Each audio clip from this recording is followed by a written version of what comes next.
Welcome to L&B's Grand Adventure, a travel extravaganza in 3 acts. Act 1. The Transatlantic. Day 1.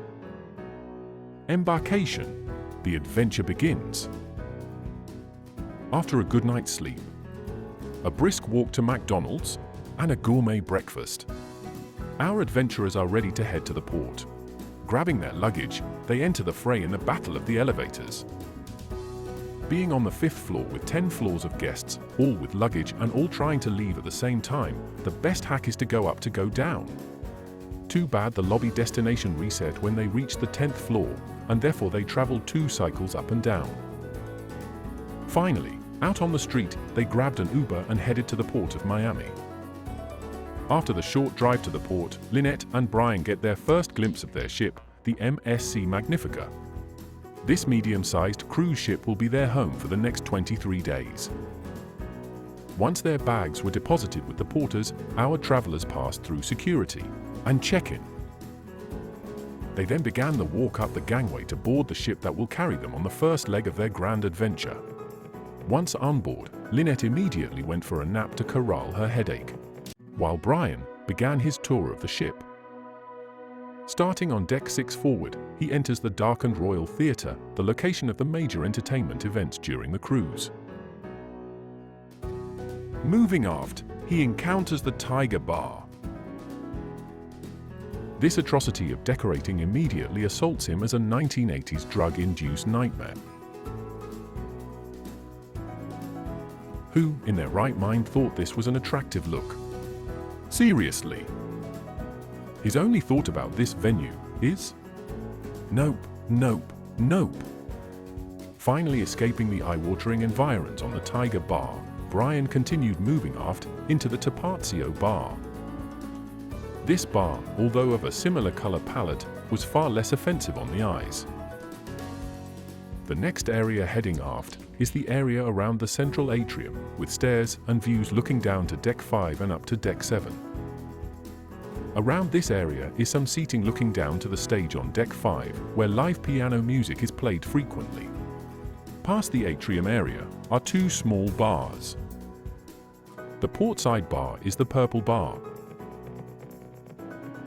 and on the starboard side is the Ruby Bar. Moving up to Deck 7, after avoiding the cigar lounge and its aroma, we find the card room on the starboard side.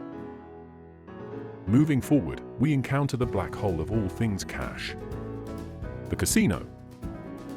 Turning and moving aft on the port side, there is the sushi restaurant. Then Brian encounters the wall of ceremonial plaques. This area displays plaques exchanged between a port city and the ship during their inaugural visit to the port. Heading aft is located the Olympiad Sporting Bar. This bar wraps around to the starboard side, where you encounter their signature bobsled. Finally, at the aft end of Deck 7, Brian finds El Amatista Lounge. This large lounge is the location is used for many events, karaoke, dance competitions, cooking demonstrations, game shows, and live music. Climbing to Deck 14, overlooking the pool deck, Brian sees that the Sail Away celebration is kicking off. It's almost time to get this adventure started. A bit further forward is the covered pool with a retractable roof.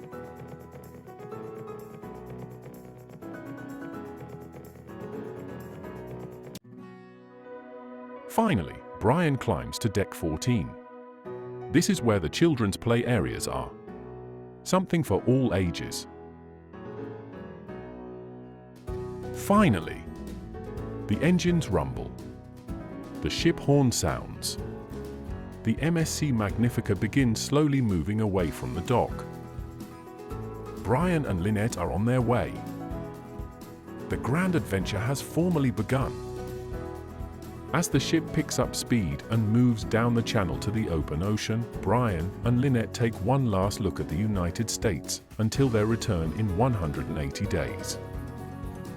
It's a journey of a lifetime. Follow along. Like, subscribe, and turn on notifications to be alerted to the next episode.